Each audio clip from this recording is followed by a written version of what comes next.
Yeah, it's a real common thing, Mike. The problem with dating is we have to get used to this. The challenge is always the same.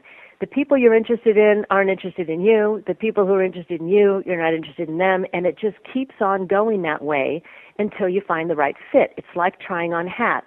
And if you give up after the first hat you tried on, you're probably never going to find a hat you really like.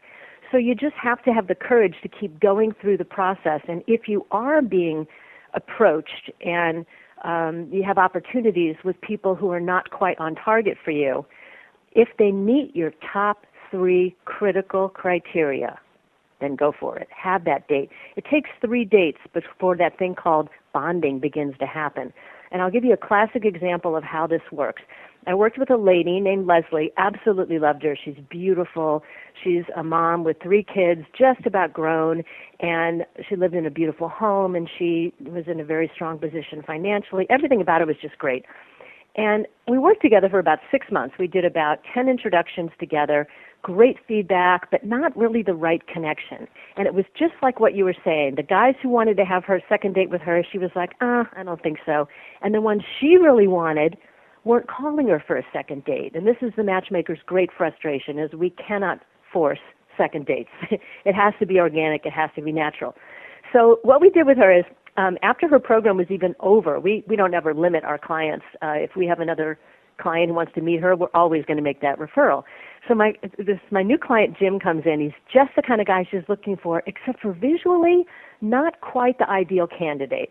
A little older than she wanted. She wanted a guy with a full head of hair. He didn't have a full head of hair, but so many things lined up for them. They had very similar philanthropic passions. They both loved cooking and entertaining, and so many things worked out.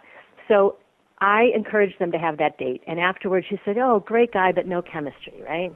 And he totally had the hots for her. He couldn't wait to see her again, had the wedding plan, the guest list all organized. So I said, listen, Jim, don't give up. Give her a second date invitation you know she can't refuse. And he noticed that she loved the opera, and she loved the Philharmonic, and she loved the ballet. So he gets tickets to Romeo and Juliet, the ballet. And he invites her, and she says, well, gosh, I just have to go to that. Even if I'm not that attracted to him, I got to go. I said, of course you do. And by the end of the second date, he did exactly what I suggested, which is make sure to have the third date on the schedule. So he invited her out, and he kept inviting her out to do things that she really loved. And the third date is when it happened. They were cooking together for a dinner party at his house, beautiful home. She got to see how he lived, and she got to see all of his friends. And they're smashing the garlic and slicing the onions. And she's looking across the counter at this guy that doesn't look anything like any of her former relationships, her ex-husband, nothing. And she realizes that she feels at home in his presence. And she loves the way she feels when she's with him.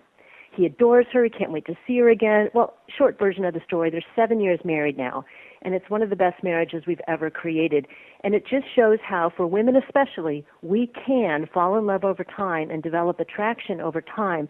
Men, unfortunately, rarely can do that. It's just one of those distinctions between men and women. So a woman is shooting herself in the foot if she does not give the guy who's chasing her a second date and a third date. We say it this way. We say, give a shot to the guys who think you're hot. If he doesn't think you're hot, you have zero chance with him.